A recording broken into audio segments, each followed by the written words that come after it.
Enforcement directorate ಅವರು ನಿನ್ನೆ ದಿವಸ ಶಾಸಕರಾದಂಥ ಹ್ಯಾರಿಸ್ ಅವರ ಇಬ್ಬರು ಮಕ್ಕಳ ಮೇಲೆ ದಾಳಿ ಮಾಡಿದ್ದಾರೆ. ಅದರ ಒಳಗಿನ ವಿಚಾರಗಳು ನಮಗೇನು ತಿಳಿದಿಲ್ಲ. ಅದು ತನಿಖೆ ಆದಮೇಲೆ ಇ ಡಿನವರು ಸ್ಟೇಟ್ಮೆಂಟ್ ಕೊಟ್ಟ ಮೇಲೆ ಯಾವ ವಿಷಯಕ್ಕೆ ಅವರು ದಾಳಿ ಮಾಡಿದ್ದಾರೆ ಮತ್ತು ಏನೆಲ್ಲ ಡೀಟೇಲ್ಸು ಅವರಿಗೆ ಸಿಕ್ಕಿದೆ ಅನ್ನೋದನ್ನು ಅವರೇ ಹೇಳಬೇಕು. ಸಾಮಾನ್ಯವಾಗಿ ಅವರು ಪ್ರೆಸ್ ನೋಟ್ ರಿಲೀಸ್ ಮಾಡ್ತಾರೆ, ಅಲ್ಲಿವರೆಗೂ ನಾವು ಕಾಯಬೇಕು. ಮಧ್ಯದಲ್ಲಿ ನಾವು ಏನಾದರೂ ಹೇಳಿಕೆಗಳು ಕೊಟ್ಟರೆ ಅದು ಅಪ್ರಸ್ತುತ ಆಗುತ್ತೆ. ನಾವು ರಾಜ್ಯದಲ್ಲಿ ಇದಕ್ಕಾಗಿ ಒಂದು SIT ಮಾಡಿತ್ತು. SIT ತನಿಖೆ ಮಾಡಿ ಸಂಪೂರ್ಣ ಕೊನೆಯ ಹಂತದಲ್ಲಿ ಇದೆ. ಅವರು ಕೂಡ ಕೆಲವು, ಯಾಕೆಂದರೆ ಇದು ನ್ಯಾಷನಲ್ ಇಂಟರ್ನ್ಯಾಷನಲ್ ಪ್ರಾಕ್ಸಿಮಿಟಿಯನ್ನು ತೆಗೆದುಕೊಂಡಿರೋದ್ರಿಂದ ಅನೇಕ ವಿಚಾರಗಳಲ್ಲಿ ಅವರು ಮಾಹಿತಿಗಳನ್ನು ಕಲೆ ಹಾಕಿ ಅವ್ರಿಗೂ ಇವತ್ತು ವರದಿಯನ್ನು ಕೊಡಬೇಕು. SIT ಅವರು ಅಂತಿಮ ಮಾಡಬೇಕು, ಚಾರ್ಜ್ ಶೀಟ್ ಫೈಲ್ ಮಾಡಬೇಕು. ಆ ಹಂತದಲ್ಲಿ ಇದೆ ಅಂಥೇಳಿ ನಮ್ಮ ಅಧಿಕಾರಿಗಳು ತಿಳಿಸಿದ್ದಾರೆ.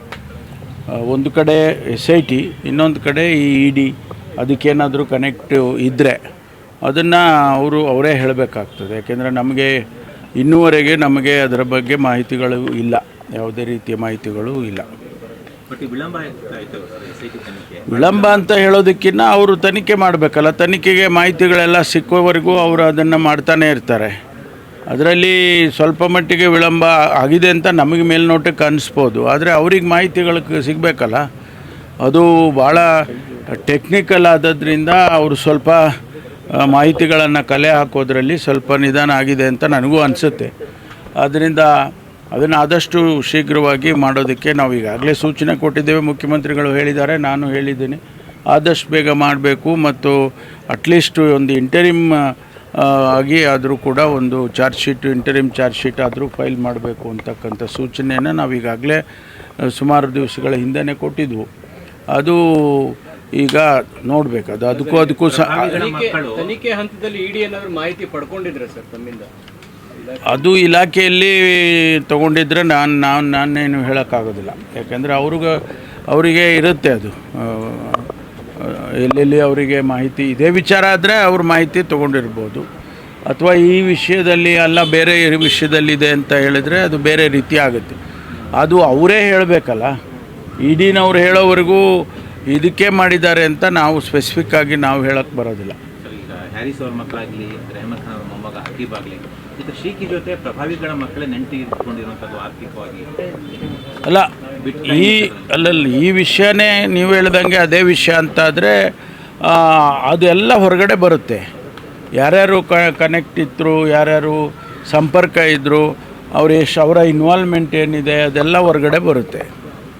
ಬಿಜೆಪಿ ನಾಯಕರ ಹೆಸರುಗಳು ಕೂಡ ಕೇಳಿ ಬಂದಿತ್ತು ಸರ್. ತಾವು ವಿಪಕ್ಷದಲ್ಲಿರೋ ಸಂದರ್ಭದಲ್ಲಿ ಹೋರಾಟ ಎಲ್ಲ ಮಾಡಿದ್ರಿ, ಇದ್ರ ಬಗ್ಗೆ ಸುದ್ದಿಗೋಷ್ಠಿಗಳು ಮಾಡಿ ಬಿಜೆಪಿ ನಾಯಕರ ಇನ್ವಾಲ್ವ್ಮೆಂಟ್ ಇದೆ ಅಂತೆಲ್ಲ ಮಾತನಾಡಿದ್ರಿ. ಇದು ಸೆಲೆಕ್ಟಿವ್ ನಾವು ಅಥವಾ ಯಾರೇ ಮಾತಾಡಿದರೂ ಕೂಡ ಮಾತನಾಡೋದಕ್ಕೂ ತನಿಖೆಯಲ್ಲಿ ವಿಚಾರಗಳು ಆಚೆ ಬರೋದಕ್ಕೂ ಕೂಡ ಬೇರೆ ಬೇರೆ ಇರುತ್ತೆ. ಅನೇಕ ಸಂದರ್ಭದಲ್ಲಿ ನಾವುಗಳೆಲ್ಲ ಏನೇನೋ ಮಾತಾಡಿರ್ತೀವಿ, ರಾಜಕಾರಣವಾಗಿ ಮಾತಾಡಿರ್ತೀವಿ, ಆದರೆ ಅದು ತನಿಖೆಯಲ್ಲಿ ಬರಬೇಕಿಲ್ಲ.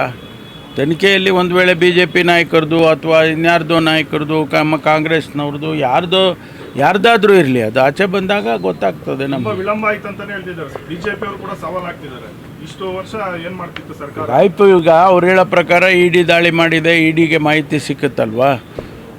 ಈಗ ಅದನ್ನು ಮತ್ತು ನಮ್ಮ SIT ವರದಿನೂ ಎಲ್ಲ ಒಟ್ಟೊಟ್ಟಿಗೆ ಆಗ್ತದೆ. ರಾಜಕೀಯ ಪ್ರೇರಿತ ದಾಳಿ ಅಂತ ಅನಿಸುತ್ತೆ ಸರ್, ಪ್ರಿಯಾಂಕರ್ಗೆ ಆರೋಪ ಮಾಡಿದ್ದಾರೆ. ನಾವು ಯಾವುದನ್ನು ಕೂಡ ಈಗ ನಾವೆಲ್ಲವನ್ನೂ ಹೇಳ್ತಾನೆ ಇರ್ತೀವಿ, ಆದರೆ ಸತ್ಯಾಂಶ ನೋಡಬೇಕಲ್ಲ.